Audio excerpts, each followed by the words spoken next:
Welcome back to Making Sawdust. Today's project is a serving tray. It's a great project for beginners, sells well at craft shows, and gives me a chance to use up some scrap. Stick around to the end if you want to find out what you can do to make sure these sell out every time. A serving tray is a great addition to any home or kitchen. Not only does it make it easier to transport and serve food and drink, but it can also add a touch of style and sophistication to your hosting experience. Making one yourself allows you to choose the size, style, and finish, and ends with a unique piece of home decor that'll have your guests jealous and maybe asking if you can make one for them. And the skills you practice here will make you a better woodworker. Since I'm using pallet wood, first step is to join all four edges. But if you're using store-bought lumber, you can skip this step.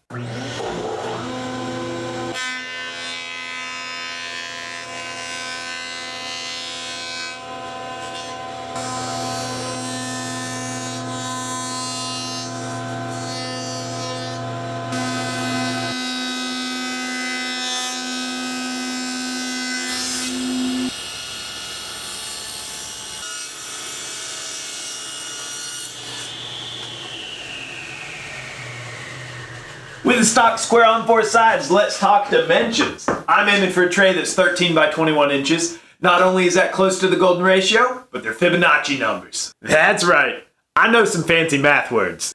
All the cuts are going to happen at the table saw. After the rips and cross cuts comes the dados for the luau bottom. This is a shallow groove that'll take 2 passes, nudging the fence over in between.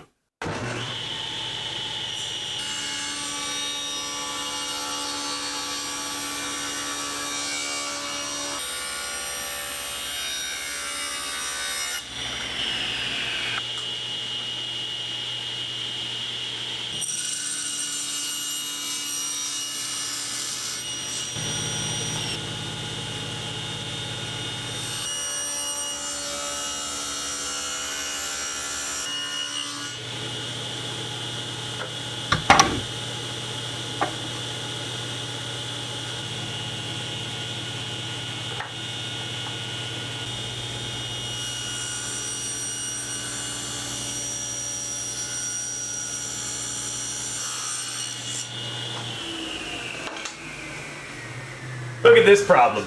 With the dado running the entire length of the board, you can see it from the outside. My solution is to cut rabbets at each end of the side. That's rabbits, not rabbits. If you've been following along with my videos, you know I'm going to use my mini crosscut sled to make these. I've already got the stop block set up for the width of the rabbet, and I haven't changed the blade height since I made those dados.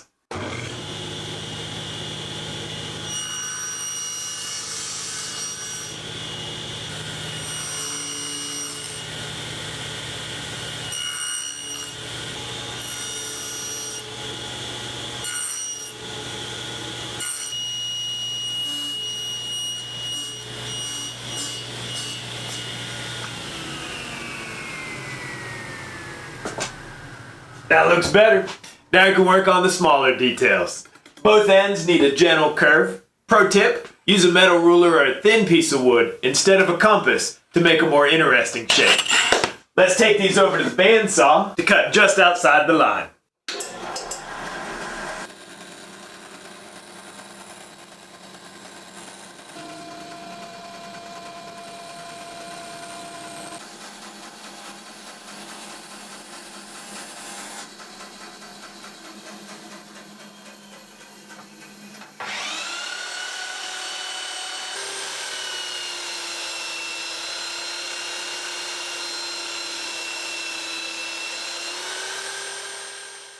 Now it's time to make the handles. I've already marked and drilled a pilot hole measuring up and in from the outside corners.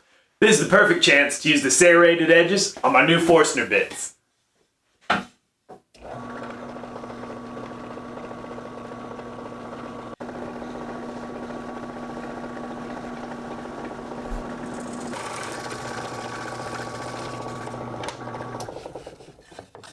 And now we're just going to connect the dots with the jigsaw.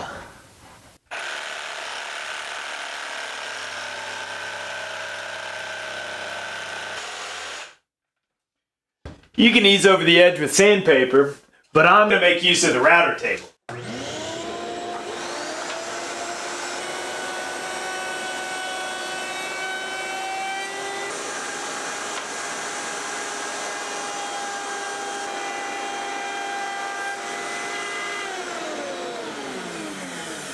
With dados and rabbets, assembly's pretty simple. Just be sure to check for square while clamping. And you've got a serving tray that'll sell great at craft fairs. But if you want to take it one step further and really make it pop, you could add contrasting woods. I might add through dowels on the corners, not only to reinforce it for strength, but also just a visual detail. You could add paint, you could CNC laser engrave vinyl decal. You got to do something to make it personal. It's already a great tray, but if you want to sell out every time, you need that extra touch to level it up. If you're thinking about buying a nice set of Freud Forstner bits, watch this video so you can see how to build your own case. Or watch this video and build your own mini crosscut sled. I hope you have a great week, and as always, get out there and make some sawdust.